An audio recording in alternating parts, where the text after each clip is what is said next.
Hello दोस्तों, आपके English के पार्ट 1 का ये चौथा यूनिट इस वीडियो में डिस्कस करने वाले हैं, पढ़ने वाले हैं अच्छे से डिटेल से। ये चौथा यूनिट आपके पार्ट 1 का लास्ट यूनिट है और इसके बाद में अगले यूनिट से अपना पार्ट 2 शुरू हो जाएगा, जो कि 5 यूनिट उसमें रहने वाला है पार्ट 2 में। पार्ट ए में 4 यूनिट थे, इस वीडियो में चौथा यूनिट डिस्कस करेंगे, बाकी के 3 यूनिट हम पढ़ चुके हैं, प्लेलिस्ट से आप लोग चेकआउट करके और अच्छे से अपनी तैयारी कर पाएंगे। इस चौथे यूनिट में हम दोस्तों बात करने वाले हैं, इनहेंस करने वाले हैं अपनी ओवरऑल पर्सनल प्रोफिशिएंसी को। समग्र व्यक्तिगत जो अपनी दक्षताएं हैं, जो अपनी स्किल्स हैं, उनमें वृद्धि हम कैसे कर सकते हैं, उनको सिस्टमेटिक तरीके से कैसे अपन इनहेंस कर सकते हैं, उस बारे में इस वीडियो में बात करने वाले हैं। इस चौथे यूनिट में हम डिस्कस करने वाले हैं defining overall proficiency. Overall proficiency का मतलब क्या है कि बच्चे का ओवरऑल जो सर्वांगीण विकास है वो किस प्रकार से होगा जब पहले वो लैंग्वेज स्किल्स को अच्छे से समझ लेगा। और बाकी के पिछले 3 यूनिट्स में हमने लैंग्वेज स्किल्स को अच्छे प्रकार से समझ लिया है, लिसनिंग, स्पीकिंग, रीडिंग, राइटिंग, ये एक जो सीक्वेंस है इनका, ये आप अच्छे प्रकार से ध्यान रखें।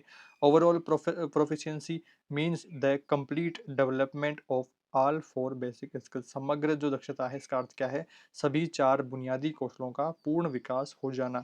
अब ये जो सारे 4 यूनिट हैं दोस्तों, छोटे-छोटे यूनिट हैं और 1-1, 2-2, 3-3 नंबर के ही प्रश्न यहाँ से बनेंगे, छोटे प्रश्न यहाँ से ज़्यादा बनेंगे, तो उसी अकॉर्डिंग हम तैयारी करते हुए चल रहे हैं। और जो आपका पार्ट बी रहेगा, पार्ट बी में 5 यूनिट है और वहाँ से बड़े प्रश्न बनेंगे, तो उस पर आपको ज़्यादा फोकस करना है यहाँ पर। इसलिए छोटे-छोटे वीडियोज़ बन रहे हैं, क्योंकि छोटे जो इंपॉर्टेंट टॉपिक हैं उनको हम कवर कर रहे हैं और जो जहाँ से छोटे प्रश्न बनेंगे उनको हम पढ़ते हुए चल रहे हैं। एलएसआरडब्ल्यू स्किल्स का जो साइकिल है ये भी आपको ध्यान से रखना है। इनपुट में कौन से आएंगे ग्रहण करने में? लिसनिंग और रीडिंग। सुनने वाला जो है रिसीविंग साउंड आ गया, और रीडिंग यानी कि पढ़ रहे हैं, रिसीविंग टेक्स्ट को रिसीव कर रहे हैं आप स्क्रीन पर। टेक्स्ट जो लिखा हुआ है एलएसआरडब्ल्यू स्किल्स के बारे में, और सारी चीज़ें तो आप इनको पढ़ रहे हैं, तो पढ़ रहे हैं तो भी रिसीव कर रहे हैं, मेरी आवाज़ सुन रहे हैं तो भी रिसीव कर रहे हैं, तो ये क्या है? इनपुट है, ग्रहण करने वाली बात आ जाती है। मैं बोल रहा हूँ और राइट कर रहा हूँ, लिख रहा हूँ यहाँ पर, तो ये मेरी सारी बातें क्या है? आउटपुट में है, व्यक्त में कर रहे हैं। मैं व्यक्त कर रहा हूँ, आप ग्रहण कर रहे हैं, तो इस तरह से आप समझेंगे इनके डिफरेंस को लेकर के। आपको प्रश्न पूछ ले कि इनपुट स्किल्स कौन-कौन सी है, आउटपुट स्किल्स कौन-कौन सी है, तो वो बुनियादी स्किल्स के बारे में ये बेसिक बातें आप ध्यान में रखेंगे। और पूछ ले प्रोडक्टिव साउंड, प्रोडक्टिव स्किल कौन सी है, तो स्पीकिंग है। प्रोडक्टिव टेक्स्ट कौन सा है, तो राइटिंग है। प्रोडक्टिव स्किल्स 2 प्रोडक्टिव स्किल बताइए, तो स्पीकिंग और राइटिंग का जाएगा। रिसीविंग जो स्किल्स हैं उनके बारे में पूछे तो लिसनिंग और रीडिंग आ जाएगा, तो उसका आपको ध्यान रखना है, ऐसे 1 नंबर के प्रश्न बन सकते हैं। इसके बाद में बात करते हैं why listening is the foundation. सुनना फाउंडेशन क्यों है? तो good ear leads to a good tongue, यानी कि अच्छे कानों से सुनी गई बातें अच्छी जीभ से बोली जाएंगी। तो इस तरह से आप अर्थ समझ सकते हैं कि आप अच्छा सुन रहे हैं, करेक्ट प्रोनाउंसिएशन सुन रहे हैं, तो आप उसका प्रोनाउंसिएशन जो उच्चारण करना है वो भी अच्छा ही करेंगे। अगर आप बैड सुन रहे हैं, गलत उच्चारण सुन रहे हैं, कई मीनिंग्स में मैं अटक जाता हूँ, अब मेरा अटका हुआ ही आप उसको याद कर लेते हैं, तो आपके भी काम अटका हुआ ही रहेगा। अब इंग्लिश मुझे नहीं आती है, फिर भी आपकी हेल्प के लिए मैं पूरे एफर्ट लगा रहा हूँ कि अच्छे से एक्सप्लेन करूँ जितना हो सके, और कोशिश करता हूँ कि हर एक वर्ड का मैं ठीक प्रोनाउंस करूँ तो आपको ठीक से समझ में आए। जैसे कट, CUT कट हो रहा है बट कुट होना चाहिए, और PUT पुट हो रहा है, अब CUT कट की तरह ही माने तो इसको भी PUT पट ही बोलेंगे, बट जो इनका प्रोनाउंस अलग अलग है, तो वो हम बात कर रहे हैं कि CUT कट हो रहा है और PUT पट हो रहा है, तो यहाँ पर मैं करेक्ट प्रोनाउंसिएशन कर रहा हूँ, तो आप भी इसको करेक्ट प्रोनाउंसिएशन ही सीखेंगे, करेक्ट इसका उच्चारण ही सीखेंगे। हेल्प्स इन प्रोनाउंसिएशन, सटीक उच्चारण में सहायक रहता है। कैचेस स्ट्रेस एंड इंटोनेशन, दबाव और उतार चढ़ाव को समझने में सहायक रहता है, कौन से वर्ड पे दबाव ज़्यादा देना है, कौन से वर्ड को ठीक से पहले हल्के में बोलना है, वो सारी चीज़ें यहाँ पर रहती है। कटपुट का एग्जाम्पल आप ले लेंगे। Learning where to put pressure and rhythm, तो ये सारी बातें रहती है कि कहाँ पर प्रेशर डालना है, रिदम जो उनकी लय ताल है वो कैसी रखनी है, सारी बातें आप यहाँ पर समझ पा रहे हैं कि लिसनिंग फाउंडेशन क्यों है। इसका आप ध्यान रखेंगे कि एक अच्छे कानों से एक अच्छी बात जो हमने सुनी है, ठीक प्रोनाउंसिएशन, ठीक स्पेलिंग, जो बिना किसी एरर के, वो सारी हमने सुनी है, तो हम उसको बोलने में भी कोई गलती नहीं करेंगे। ये सारी बातें आप ध्यान रखेंगे। दूसरा पिलर यहाँ पर आ जाता है the elements of spoken English. बोलने में जो इंग्लिश को लेकर के एलिमेंट्स की बात आती है, तो true speaking ability means using 3 elements correctly. अब ये 3 एलिमेंट कौन कौन से हैं? एक तो करेक्ट प्रोनाउंसिएशन, सटीक उच्चारण की बात आ जाती है, तो saying the sound exactly right. और एप्रोप्रिएट स्ट्रेस, तो उचित दबाव के साथ में बोलेंगे, तो ये भी काफ़ी मदद करता है बोलने में। और इंटोनेशन, उचित उतार चढ़ाव के साथ में ले टोन उसकी क्या रखनी है, तो वो सारी चीज़ें, तीनों चीज़ों को लेकर के हम बराबर काम करते हैं, तो हम स्पोकन इंग्लिश में जो एलिमेंट्स हैं उनको सही से करेक्टली हम बोल पाते हैं और स्पीकिंग जो अपनी एबिलिटी है इसको बढ़ा पाते हैं, सही तरीके से बोल पाते हैं सारी बातों को। ये बात होगी स्पोकन के बारे में। तीसरा पिलर है इन्हेंसिंग रीडिंग स्किल्स को लेकर के बात करते हैं, पढ़ने का कौशल को बढ़ाने के पीछे क्या सारी जो साइकोलॉजी है। तो skill enhancement comes purely from consistency से, डेली प्रैक्टिस से आपकी स्किल में इन्हेंसमेंट होगा। और ये कैसे होगा, जैसे आपने आज कुछ देर पढ़ा, कल कुछ देर पढ़ा, परसों कुछ देर पढ़ा और धीरे-धीरे आपकी हैबिट बनती गई, धीरे-धीरे आपकी टाइमिंग बढ़ती गई और इस प्रकार से आप मंथली पूरा पढ़ते गए और एक रूटीन ठीक से बन गया है। सक्सेसफुल होना ना होना बात की बात है, बट जो एफर्ट है, जो आपका एक रूटीन है ठीक से, वो सारी चीज़ें एक करेक्ट वे में रहेगा, तो आप ज़रूर से सक्सेसफुल हो जाएँगे। वो बातें रहती है कि अभी आप बीएसटीसी फर्स्ट ईयर की परीक्षाओं की भी बात करें, तो काफ़ी सारे स्टूडेंट ऐसे हैं जो अभी क्लास को ऊपर-ऊपर से देख रहे हैं, 1-2 मिनट देख लिया, छोड़ दिया कि हम 10 दिन बाद देख लेंगे, एग्ज़ाम के 1 दिन पहले देख लेंगे। तो ऐसी जो लापरवाहियाँ हैं, तो लास्ट टाइम में आप ये नहीं डिसाइड कर पाएँगे कि कौन-सा यूनिट मुझे कितना पढ़ना है, क्या सारी चीज़ें पढ़नी है। बट अभी आपके पास में टाइम है, देन आप सारी चीज़ों को पढ़ते हुए चलते हैं, तो आप एक बार तो पूरा सिलेबस कवर कर लेंगे अपने वीडियो से और फिर उसके बाद में एग्ज़ाम टाइम में आप रिवीजन करेंगे। तो वहाँ से मैं बिल्कुल नहीं कहता कि 100 में से 100 बातें आप याद कर लेंगे।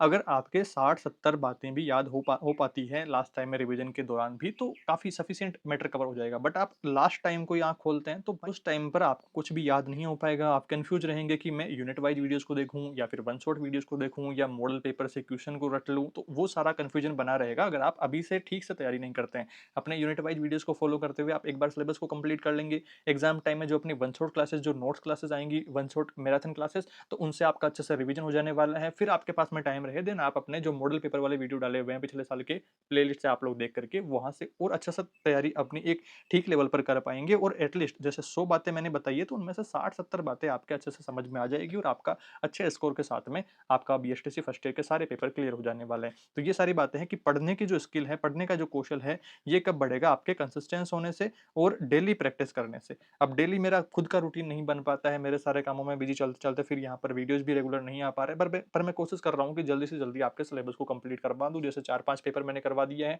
और ये छठा पेपर चल रहा है और बाकी पेपर भी बहुत जल्दी मैं करवा दूँगा। तो आप अपने लेवल पर जैसे-जैसे आपको टाइम मिले, वैसे-वैसे आप 1 पेपर को 1 दिन में या 2 पेपर को 1 दिन में, जैसे भी करके वीडियोज़ को फास्टली प्ले करके आप लोग देख करके अपनी तैयारी को कर लेंगे अच्छे प्रकार से। You must develop good reading habit, तो आपको अच्छी पढ़ने की आदतें अच्छी पढ़ने की आदतें विकसित करना आवश्यक रहता है सफलता के लिए, पढ़ने के कौशल को बढ़ाने के लिए। ये सारी बातें हैं रीडिंग स्किल्स के बारे में। इसके बाद में बात करते हैं राइटिंग के बारे में, द मैकेनिक्स ऑफ राइटिंग के बारे में, लिखने की यांत्रिकी के बारे में। करेक्ट शेप और साइज ये एक मैटर करता है कि अक्षरों में जैसे फर्स्ट लेटर इंग्लिश का कैपिटल हम लिखते हैं और बाकी को स्मॉल लेटर में लिखते हैं और इस प्रकार से, और बाकी पूरा जो सेंटेंस है वो सारे स्मॉल में लिखते हैं। तो स्ट्रेट लाइन में लिखते हैं, एक तो सीधी लाइन में लिखते हैं और एक वर्ड का जो स्पेस रहता है, एक वर्ड हमने लिख दिया फिर दूसरा जो वर्ड लिखते हैं उनमें स्पेस भी हम बराबर रखते हैं।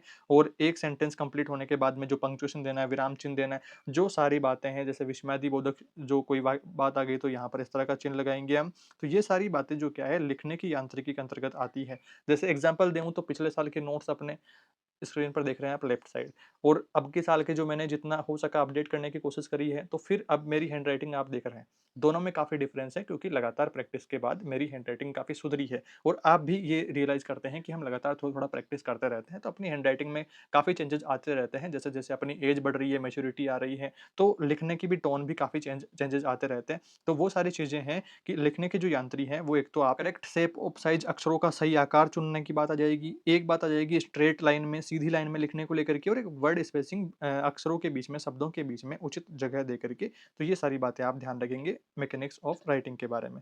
इसके बाद में बात करते हैं मूल संरचना को समझना, वाक्य की मूल संरचना को समझना, understanding basic structure of the sentence.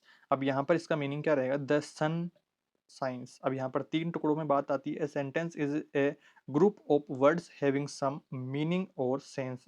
ऐसा ग्रुप, वर्ड्स का ऐसा ग्रुप, एक सेंटेंस क्या होता है, वर्ड्स का एक ऐसा ग्रुप होता है जो कोई मीनिंग हो, कोई अर्थ निकालता हो, कोई सेंस बनाता हो, कोई अर्थ बनाता हो। ग्रुप ऑफ वर्ड्स शब्दों का समूह है, मीनिंग या सेंस जिसका स्पष्ट अर्थ या फिर भाव निकलता हो। तो इस अर्थ में आप ध्यान रखेंगे मूल संरचना को लेकर के, जो बेसिक स्ट्रक्चर होती है किसी सेंटेंस की, तो वो ये रहती है, इस प्रकार का एक स्ट्रक्चर रहेगा और उसमें क्या रहेगा, मीनिंग निकलता हुआ रहेगा, उसका सेंस बनता हुआ रहेगा कि द सनराइज, यानी कि सन उग रहा है, सन उगता है, तो यहाँ पर इसका सेंस बन रहा है, मीनिंग निकल रही है, अर्थ स्पष्ट हो रहा है। ये बातें आप यहाँ पर ध्यान में रखेंगे। इसके बाद में बात करते करते हैं कि आपकी टीचिंग को व्हाट मेक्स टीचिंग इंटरेस्टिंग, पढ़ने को इंटरेस्टिंग क्या बनाता है, इफेक्टिव क्या बनाता है, प्रभावी बनाने के लिए क्या बनाता है प्रभावी शिक्षण को रोचक और प्रभावी। तो यहाँ पर केंद्र बिंदु क्या रहता है कि शिक्षक केंद्र रहता है, तो चाइल्ड सेंटर्ड हमें रखना चाहिए इफेक्टिव बनाने के लिए, शिक्षक केंद्र नहीं रखना चाहिए। विधियों की हम बात करें तो थ्योरेटिकल रखने की बजाय हमें एक्टिव बेस्ड और प्रैक्टिकल क्रियात्मक विधियां रखनी चाहिए, तो वो इफेक्टिव टीचिंग में आएगी। दृष्टिकोण की बात आती है तो उसको नियमित रखने की बजाय साइकोलॉजिकल प्रिंसिपल्स, वैज्ञानिक तथ्यों के साथ में उसको नियमितता दी जाए। और टूल्स को लेकर के हम बात करते हैं तो केवल पाठ्य पढ़ने वाली चीजें ही ना हो, उनमें ऑडियो विजुअल एड्स भी हों, दृश्य श्रव्य सामग्रियों का भी मेंशन हो और क्रिएटिव बनाने की कोशिश करी जाए। जैसे एग्जांपल से बात करें तो अपने पुराने पिछले साल के नोट्स आप यूनिट वाइज आपने देखे हों पुराने वीडियो, तो वहां पर आप देख रहे हैं तो मेरी हैंडराइटिंग में नोट्स लिखे हुए हैं, कई जगह पर मेरी हैंडराइटिंग भी उतनी अच्छी नहीं है, तो वो थोड़ा बोरियत भरा है। बट अब की बार मैंने जो पीपीटीज के माध्यम से सारे सिलेबस को कवर करवाने का प्लान बनाया है, तो वो काफी हद तक आपको पसंद आ रहा है, इंटरेस्टिंग भी है, और आपका इंटरेस्ट जो कम टाइम में चीजें कवर करना, टॉपिक को समझना, तो उनमें भी काफ़ी हेल्प हो पा रही है, तो थोड़ा इंटरेस्टिंग और इफेक्टिव हो पा रहा है। तो डेली जो अपडेट हम कर रहे हैं सारी चीज़ों में, तो वो काफ़ी इफेक्टिव और इंटरेस्टिंग बनता जा रहा है। तो ऐसे हम क्या कर सकते हैं, शिक्षण को रोचक और प्रभावी बना सकते हैं। तो ये सारी बातें आप ध्यान रखेंगे। और the flow of effective classroom learning, जो कक्षा है उसमें प्रभावी शिक्षण का प्रवाह कैसे रहता है, तो एक तो देखिए, यूज ऑडियो विजुअल एड्स, तो दृश्य श्रव्य सामग्रियों का, जैसे हमने हाथी के बारे में बात करी, छोटे फर्स्ट क्लास में हमने हाथी की कोई बात आ गई है, हाथी के बारे में। अब या तो आप सिर्फ हाथी बोल करके बता दो कि सूंड होती है, बड़ा सारा उसका शरीर होता है, 4 पैर होते हैं, छोटी-सी पूँछ होती है, सूंड में पानी भर लेता है, तो ऐसी सारी बातें, और काफ़ी ताकतवर होता है, ऐसी सारी बातें आप उनको बता रहे हैं। एक उनको आप चित्र दिखा करके या उसका कोई विजुअल वीडियो दिखा करके आप बता रहे हैं बच्चों को, तो जो वीडियो दिखा करके आप, जो विजुअल्स में जो चित्र दिखा करके आप बता रहे हैं, तो उससे ज़्यादा इफेक्टिवली बच्चे कनेक्ट हो पाएँगे, अच्छे से उसको समझ पाएँगे और उनके दिमाग में बैठ जाएगा कि हाथी कैसा होता है। तो जब भी लाइफ में कभी उनको कोई हाथी दिखेगा, तो वो तुरंत पहचान पहचान जाएँगे कि हाथी कैसा होता है, क्या सारी चीज़ें। बट सिर्फ़ आपके बोलने से, सिर्फ़ आपके कहने से वो नहीं समझ पाएगा, उसके मन में, उसके दिमाग में स्ट्रक्चर नहीं बन पाएगी कि हाथी कैसा होता है, सूंड कैसी होती है। अगर आप उसको बिना दिखाए फर्स्ट क्लास में पढ़ा रहे हैं कि हाथी ऐसा होता है, वैसा होता है, तो क्या पता वो गाय के सूंड लगा दे रहा हो, क्या पता वो कुत्ते के सूंड लगा करके उसको हाथी इमेजिन कर रहा हो। तो वो सारी चीज़ें हैं कि आप ऑडियो विजुअल्स एड्स के साथ में अगर पढ़ाते हैं बच्चे को, तो काफ़ी इफेक्टिवली टीचिंग जो है वो इफेक्टिव बन पाती है, जिसमें MP3 वीडियोज़ और प्रैक्टिकल आदि सारे आ जाते हैं। ये सारी बातें आप जानते हैं, समझते हैं। इसके बाद में बात करते हैं हायर कंसंट्रेशन, तो एकाग्रता भी बच्चों की बढ़ती है। अब आप उनको विजुअल्स दिखा रहे हैं, वीडियो दिखा रहे हैं, इमेजेस दिखा रहे हैं, तो उनसे अट्रैक्शन भी रहता है और बच्चों का कंसंट्रेशन भी बन पाता है, एंगेज्ड रहते हैं बच्चे। एक एग्जांपल आप ऐसे समझिए कि अभी स्क्रीन पर पीपीटी चल रही है, सारे नोट्स आपके सामने लिखे हुए हैं, अच्छे प्रकार से वो अट्रैक्टिव है, तो आपको समझ में आ रहा है, इंटरेस्टिंग है। अगर सिर्फ ब्लैंक स्क्रीन होती और मैं सिर्फ बोलता रहता, तो आपको लगता है कि यार क्या माथापड़ी है, क्या लफड़ा है, कुछ समझ में नहीं आ रहा है, क्या कहाँ से क्या शुरू हुआ, कहाँ खत्म हो गया, पता ही नहीं चला। तो वो सारी चीज़ें हैं कि जो आपकी कंसिस्टेंसी है, जो अट्रैक्शन है, जो एकाग्रता है, जो कंसंट्रेशन है, वो कब बन पाएगा, जब आपके सामने इंटरेस्टिंग चीज़ें हों, इफेक्टिव चीज़ें हों, तो उनसे बाद में, उनके बाद में बात रहेगी। ये बात आपको समझना है। उसके बाद में लर्निंग न्यू थिंग्स, तो नई चीज़ों को सिखाते रहें। एक ही बात को बार-बार लेकर के बैठे रहे हम, एक ही टॉपिक पर बार-बार अटके पड़े हैं, आगे नहीं बढ़ रहे हैं, तो उससे इंटरेस्टिंग चीज़ें नहीं हो पाएगी। नई थिंग्स सीखना ज़रूरी हो जाता है बच्चों को। इफेक्टिव लर्निंग टेक्स प्लेस, तो यहाँ पर बात आ जाती है कि रोज़ाना नई-नई चीज़ें परिवेश से जोड़ते हुए, पर्यावरण के उदाहरणों के माध्यम से, अपने आस-पास परिवेश के जो उदाहरणों से बच्चों को समझाएँगे, तो बच्चे और अच्छे से रिलेट कर पाएँगे और नई-नई कहानियाँ, नए-नए जो किस्सों के माध्यम से उनको और अच्छे से समझा जा सकता है। अपने पाठ्यक्रम को अट्रैक्टिव बनाया जा सकता है, इफेक्टिव बनाया जा सकता है। ये सारी बातें हैं और गुड अचीवमेंट तब हो पाएँगे जब बच्चा कंसिस्टेंसी के साथ में कॉन्संट्रेट होकर के, अट्रैक्ट होकर के, अच्छे प्रकार से, इंटरेस्टिंग तरीके से इफेक्टिव लर्निंग को करेगा, तो वो प्रभावी शिक्षण का प्रवाह इस प्रकार से बन पाएगा। और earned by that time the period is over, तो समय के साथ में उपलब्धियाँ, अच्छी उपलब्धियाँ मिल पाएँगी, गुड अचीवमेंट्स हो पाएँगे। ये सारी बातें आप ध्यान रखेंगे एक प्रभावी शिक्षण के अंतर्गत। इसके बाद में हम बात करते हैं the gradation stair care classes 1 to 5, तो क्रमिक जो सीढ़ी है कक्षा 1 से 5 तक, उसको लेकर के आपको ध्यान रखना है कि एक तो देखिए, उद्देश्यों की प्राप्ति तब होती है जब सीखना व्यवस्थित और चरणबद्ध तरीके से, चरण दर चरण क्रमित रहता है। तो objectives are met when learning is systematically graded step by step. यहाँ पर बात आ जाती है कि take away a strong class one foundation makes managing higher classes easier. निष्कर्ष क्या निकलता है कि कक्षा 1 की मजबूत नींव उच्च कक्षाओं के प्रबंधन में आसान बनाती है। आपने पहले फर्स्ट क्लास अच्छे से पढ़ी है, सेकंड क्लास अच्छे से पढ़ी है, फिर थर्ड क्लास अच्छे से पढ़ी है, फोर्थ क्लास अच्छे से पढ़ी है, तो 5वीं क्लास तक आते-आते आपका अच्छा विकास होता रहेगा और आप प्रगति की ओर आगे बढ़ते रहेंगे। बट आपने बीच में ही आपने 3 और 4 क्लास स्किप कर दी। सेकंड क्लास से आप डायरेक्ट 5th में आ गए तो आपको सिलेबस ही समझ में नहीं आएगा कि क्या माथा-फोड़ी है यार, कुछ समझ में नहीं आ रहा है। एकदम ज़ीरो हो जाएँगे आप, आपकी क्लास वाले बच्चों की तुलना में ज़ीरो हो जाएँगे। अगर आप कंटिन्यू अलग-अलग क्लासेस सभी क्लासेस को पढ़ते हुए आ रहे हैं, सीखते हुए आ रहे हैं, तो हर एक क्लास में थोड़ा-सा कंटेंट अपग्रेडेड रहता है, थोड़ा-सा पाठ्यक्रम सिलेबस में थोड़ा अपग्रेडेशन रहता है। तो वो चीज़ें फिर आप जो हम कहते हैं ना कि बुनियाद मजबूत होना, नींव मजबूत होना, तो वो आपका जो फाउंडेशन है, वो अच्छा हो पाएगा अगर आप लगातार कंसिस्टेंसी के साथ में जैसे क्लास 1 आपने अच्छे से पढ़ा, क्लास 2 आपने अच्छे से पढ़ा, क्लास 3 अच्छे से पढ़ा, इस प्रकार से लगातार पढ़ते हुए आ रहे हैं। तो क्रमिक सीढ़ी के बारे में यहाँ पर बात की गई है और यहाँ व्हाट इज़ ग्रेडेड क्या सारणीबद्ध किया जाता है, तो यहाँ पर दक्षताएँ, कॉम्पिटेंसीज़, फाउंडेशंस विशेषताएँ और स्ट्रक्चर संरचना आदि को हम चरणबद्ध तरीके से सारणीबद्ध करके बच्चों को सिखा सकते हैं, पढ़ा सकते हैं। ये सारी बातें आप यहाँ पर ध्यान में रखेंगे। इसके बाद में बात करते हैं पैराग्राफ राइटिंग के बारे में भी यहाँ पर बात आ जाती है। पैराग्राफ को लेकर के एक छोटा टॉपिक यहाँ पर रहता है। एक प्रश्न यहाँ से बन सकता है जैसे कि पॉल्यूशन के बारे में पैराग्राफ लिखने को लेकर के, विजिट टू ए ज़ू को लेकर के पैराग्राफ लिखने को लेकर के, मॉर्निंग वॉक को लेकर के पैराग्राफ लिखना पड़ जाए या एन एक्सीडेंट को लेकर के कि मैंने एक दुर्घटना देखी है, तो वहाँ पर दुर्घटना हुई, देन काफ़ी लोग इकट्ठा हो गए, एम्बुलेंस बुलाई गई, हॉस्पिटल भेजा गया, सिर में थोड़ी चोट आ गई थी। ऐसे जो छोटी क्लासेस में हम पैराग्राफ लिखा करते थे, तो वैसा आप पैराग्राफ यहाँ पर ध्यान में रखेंगे। ये कुछ इम्पोर्टेंट टॉपिक हैं जिनसे पैराग्राफ पूछा जा सकता है। बाकी हमने नोट्स क्लासेस में इनको डिटेल में पढ़ा हुआ है, तो वहाँ से आप लोग और कवर कर लेंगे। अभी उतना हम नहीं पढ़ेंगे, अभी आपको सिर्फ़ ये समझना है कि इन टॉपिक्स पर आपको पैराग्राफ के क्वेश्चन पूछे जा सकते हैं। तो ये आप ध्यान रखेंगे पैराग्राफ राइटिंग, अनुच्छेद लेखन। तो इस टॉपिक को आप थोड़ा अपने स्तर पर देख लें। गूगल पर आप सर्च करेंगे कि पॉल्यूशन पर पैराग्राफ लिखिए या विजिट टू ए ज़ू पर पैराग्राफ लिखिए, तो गूगल चैट जीपीटी से आप लिख करके वहाँ से थोड़ा एक बार अच्छे से रिवीजन कर लीजिएगा। यहाँ से क्लास थोड़ी बड़ी हो जाती, देन उसको मैंने स्किप कर दिया है। पैराग्राफ हम छोटी क्लासों से पढ़ते हुए आ रहे हैं, तो ज़्यादा कोई दिक्कत आपको नहीं रहेगी। इसके बाद में बात करते हैं द कंप्लीट पिक्चर। चौथे यूनिट का एक बार रिवीजन हम कर लेते हैं थोड़ा। ओवरऑल प्रोफिशिएंसी के बारे में हमने बात करी है। एलएसआरडब्ल्यू स्किल्स के क्रम को लेकर के, आउटपुट इनपुट यूनिट्स के बारे में, जो एलएसआरडब्ल्यू स्किल्स है उनको एनहेंस कैसे किया जा सकता है, उनके बारे में हमने बात की है। इफेक्टिव टीचिंग कैसे करवाई जा सकती है क्लासरूम में, क्लासरूम को इफेक्टिव कैसे बनाया जा सकता है, तो वो हमने बात की। ग्रेडेशन सिस्टम के बारे में हमने बात की है। तो ये तीनों महत्वपूर्ण टॉपिक थे इस चौथे यूनिट में, जिनको हमने बहुत अच्छे से कवर करने की कोशिश करी है। फिर भी आपका कोई सवाल रहे, कोई सुझाव रहे, तो कमेंट्स में बताएं। कमेंट रिप्लाई देकर के आपके डाउट्स को दूर करने की कोशिश रहेगी। बाकी दोस्तों जल्दी मिलते हैं एक नई वीडियो में कुछ नई जानकारियों के साथ। वीडियो को लाइक करें, अपने दोस्तों से शेयर करें, चैनल पर नए हैं सब्सक्राइब करें ऐसे और इंपॉर्टेंट वीडियोज़ के लिए। तो अपना पार्ट ए यहाँ पर कंप्लीट हो गया है।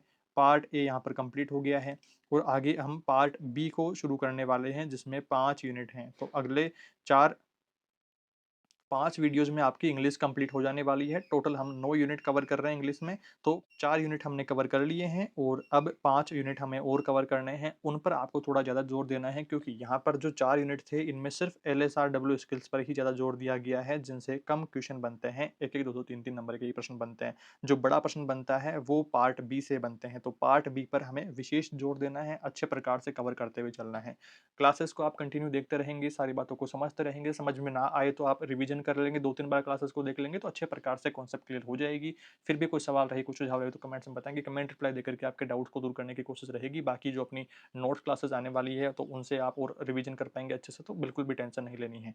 बाकी अगर आपको नोट्स पीडीएफ परचेज करनी हो, तो आपको स्क्रीन पर दिए नंबर पर कॉन्टैक्ट करना है। नाम मात्र फीस में मात्र 60 रुपये में आपको सभी सब्जेक्ट्स के नोट्स पीडीएफ, साथ में मॉडल पेपर्स दिए जाएंगे, जिनसे कि आप बहुत अच्छे से अपनी कम समय में अच्छी तैयारी कर पाएंगे और कोई दिक्कत समस्या नहीं रहेगी। सीरीज वीरीज का कोई झंझट नहीं रहेगा। ये आपके लिए सफिशियंट रहेगा। इस वीडियो में इतना ही दोस्तों, जल्दी मिलते हैं अगले पार्ट के साथ। Thank you for watching this video.